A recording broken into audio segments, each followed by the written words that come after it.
So, welcome you all in our next video of the course that we have planned. Okay, that I have already discussed with you all. मैंने already discuss किया हुआ था कि हम एक forces and laws of motion के ऊपर एक कोर्स स्टार्ट किए हैं। तो उसकी पहली वीडियो तो सबको मिल चुकी थी। इसमें मैंने फोर्स की मीनिंग के बारे में बताया हुआ था और ये बताया था कि फोर्स की पहली लॉ किस चीज़ पर है और वो क्या है एग्जैक्टली मैंने वो एक्सप्लेन किया था। आई होप आप लोगों को वो वीडियो समझ में आई होगी और आप लोगों ने उस वीडियो को लाइक किया होगा काफ़ी। And now we will move to our second law in this video. Okay, that is obviously second law of motion. And what the second law of motion states, second law of motion क्या कहता है। देखिए इसमें एक formula बहुत important है, उस फॉर्मूले को याद रखना बहुत ज़्यादा इंपॉर्टेंट है, खासकर आप जब सेकंड लॉ ऑफ मोशन पढ़ रहे हो तो। ठीक है, वो फॉर्मूला ये है कि force is equals to mass into acceleration. बस इसे एकदम से याद रखना है, कंठस्थ रखना है, बिल्कुल मुझवानी याद होनी चाहिए। That means what, where F is force acting on a body, obviously M is equals to mass of the body और ए जो है वो एक्सेलरेशन ऑफ द बॉडी है। ठीक है, बॉडी का एक्सेलरेशन कैसा है, कहाँ है, किस तरफ एक्सेलरेट हो रहा है, मूव कहाँ कर रहा है, वो ठीक है। Force is equals to mass into acceleration, ये सेकंड लॉ में आप लोगों को याद करना है। पर क्योंकि हम साइंस पढ़ रहे हैं तो बिना रीजन के हम कुछ करेंगे नहीं, तो आपको ये जानना तो ज़रूरी है ना कि ये एग्जैक्टली आया कहाँ से, क्योंकि कई बार हम इसके फॉर्म्स के बारे में भी पढ़ते हैं। ठीक है, आप लोग सेकंड लॉ को एक और तरीके से पढ़ते हो या एक और तरीके से याद रखते हो, और वो ये है रेट। ठीक है, rate of change of momentum. ठीक है, मोमेंटम के चेंज होने का जो रेट है ना, समझ में आ रहा है बात, is equal to the applied force. यानी यहां पर एक और कंसेप्ट निकल कर आता है, यानी कि हम फोर्स को किसके साथ कंपेयर कर सकते हैं, फोर्स को हम कंपेयर कर सकते हैं rate of change of momentum के साथ। जब मोमेंटम चेंज होता है विद रिस्पेक्ट टू टाइम तो वो फोर्स के बराबर हो जाता है, उस बॉडी में लगने वाले फोर्स के बराबर उसके मोमेंटम के अंदर के चेंज होते हैं। ठीक है, I hope it is more clearly visible now.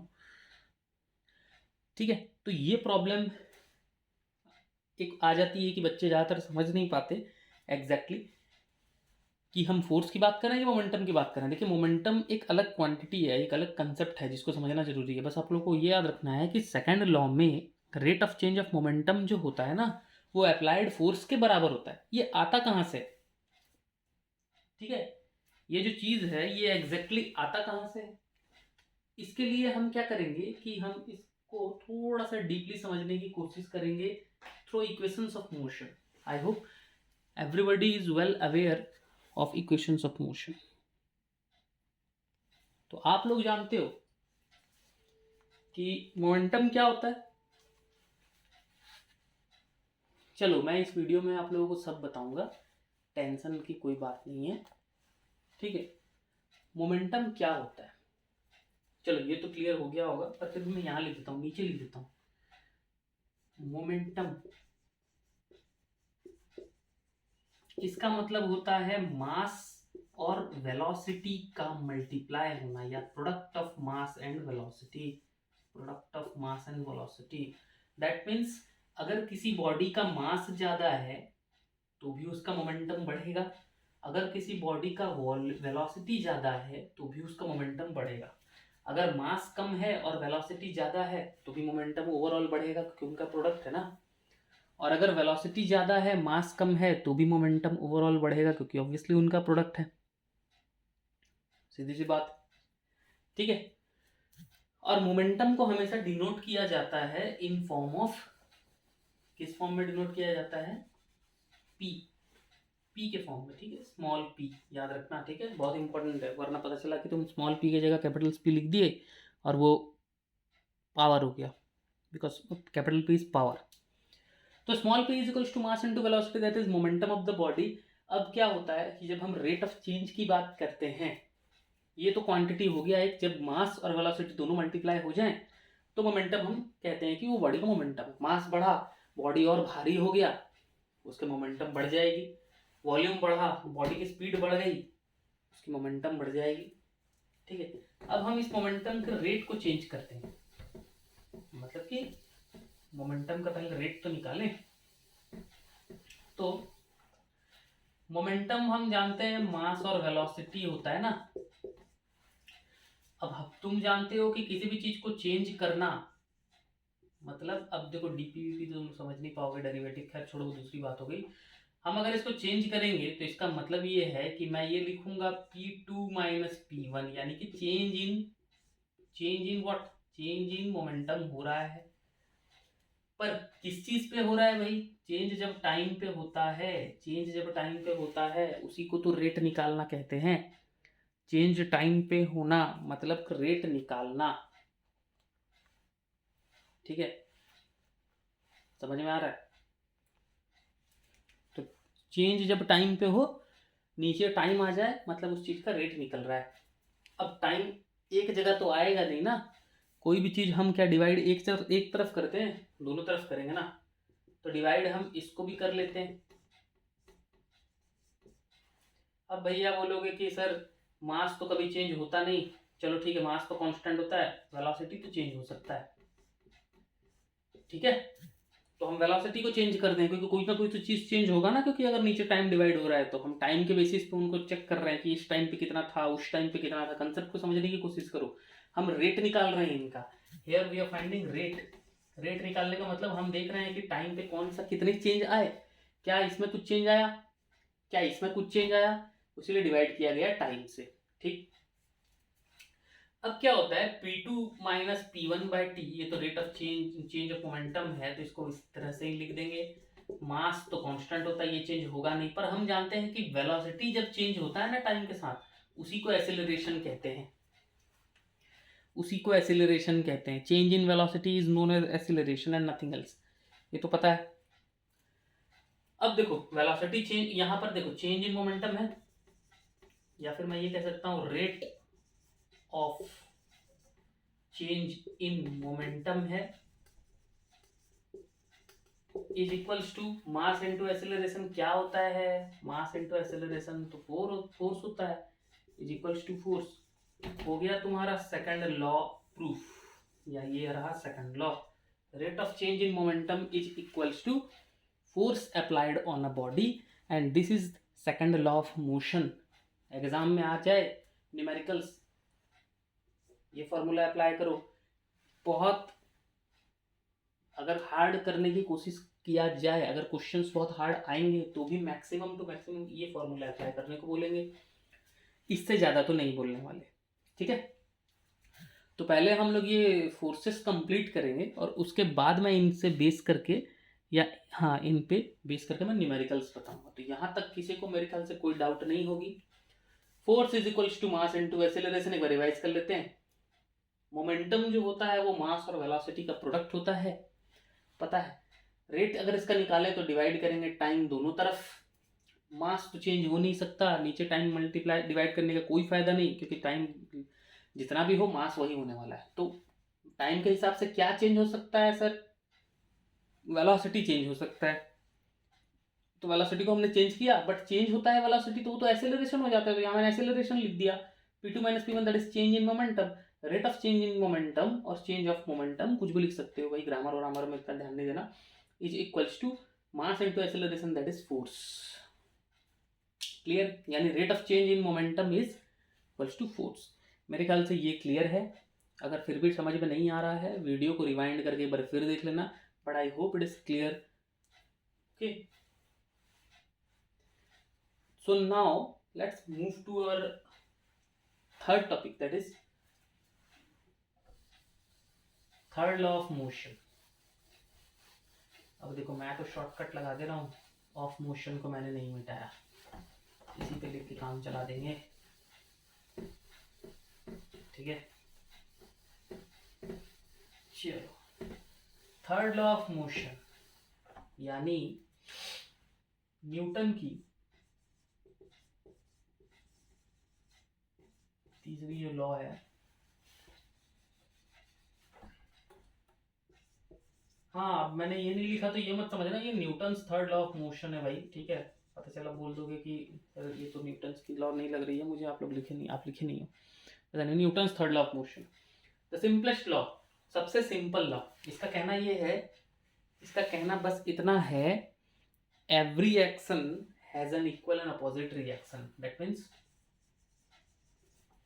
every action has an equal and opposite reaction। तुम अगर किसी बॉडी को फोर्स दोगे, इन रिटर्न वो बॉडी भी तुमको कोई फोर्स देगा।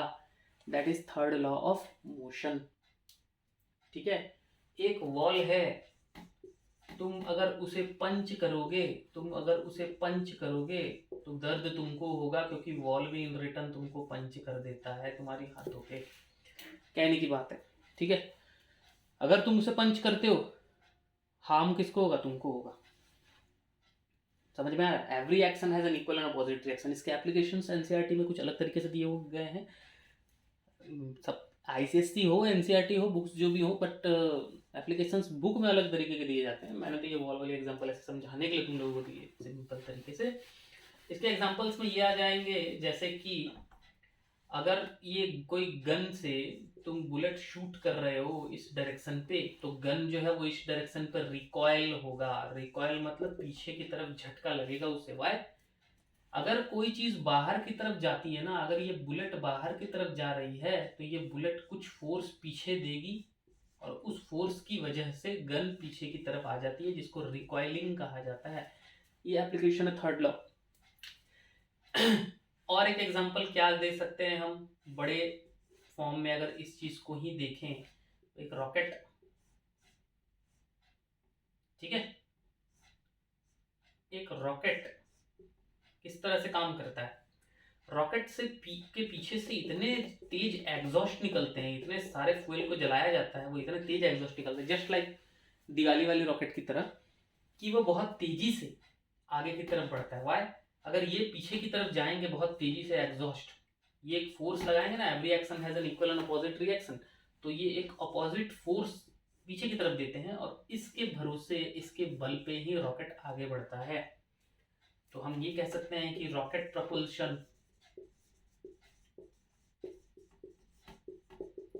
is also a very good example of Newton's third law of motion। okay, ये भी सही है, ठीक है। बुक में और एग्जांपल्स तुमको मिलेंगे, जैसे कि अगर हम वॉक करते हैं, अगर हम चलते हैं, हम आगे की तरफ बढ़ रहे हैं, तो हमारा लेग्स पीछे की तरफ फोर्स देता है, पीछे के जमीन को पुश करता है, धक्का देता है, तभी तो हम आगे की तरफ बढ़ पाते हैं। ये भी न्यूटन की थर्ड लॉ है, तभी तो हम आगे की तरफ बढ़ पाते हैं। अगर हमारा लेग पीछे ज़मीन को पुश नहीं करेगा, हम आगे की तरफ कैसे बढ़ेंगे? अगर तुम अपने उस सरफेस पे ऑयल फेंक दो, ग्रीस फेंक दो, तुम आगे नहीं चल पाते, स्लिप हो जाते हो, गिर जाते हो। क्यों? तुम्हारे लेग्स पीछे पुश नहीं करते उस ग्राउंड को, ये पीछे पुश नहीं करते, और अगर वो पुश नहीं करेंगे तुम आगे कहाँ से बढ़ पाओगे? ठीक है। तो ये थर्ड लॉ ऑफ मोशन का केस है, जिसमें कि बहुत सारे ऐसे एग्जाम्पल्स हैं, और भी एग्जाम्पल्स मैं आगे ले आऊँगा, ठीक है। बट आई होप यहाँ तक तो समझ में आ गया होगा, ठीक है ना। चलो फिर, तो यहाँ तक अगर समझ में आ गया है तो हम इस वीडियो को यहीं एंड कर देते हैं, ठीक है। और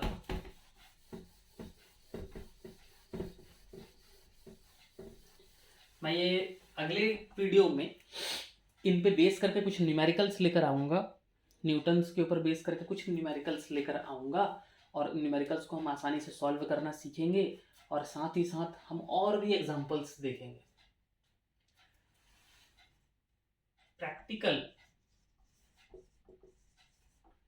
examples of Newton's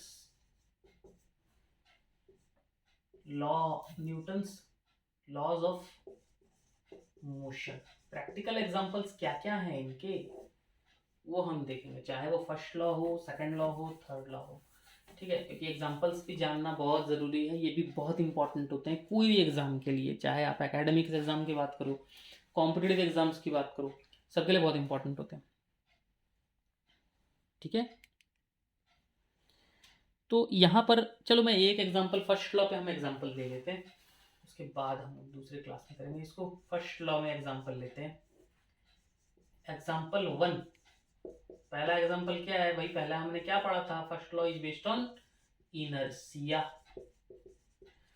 तो तुम ये देख सकते हो कि जब हम बैकवर्ड जर्क फील होता है हमको व्हेन ट्रेन स्टार्ट्स। अब कोई बोलेगा ट्रेन, अब यहाँ पे कुछ भी लिख सकते हो, ट्रेन हो, बस हो, कुछ भी, स्टार्ट्स, सडनली स्टार्ट्स ऑब्वियसली, तो बैकवर्ड जर्क फील होता है। क्यों फील होगा, अब ये उस ट्रेन की या बस की सीट है, यहाँ पे हम बैठे हैं,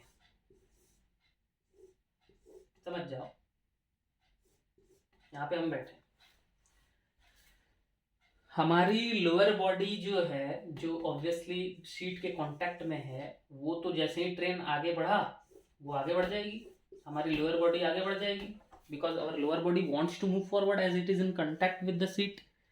बट हमारी अपर बॉडी का क्या, हमारी अपर बॉडी इसे पता नहीं है, ये तो चाहेगा ना अपने पोजीशन में रहना, इनर्शिया मेंटेन करना, भाई रेस्ट में रहना चाहेगा।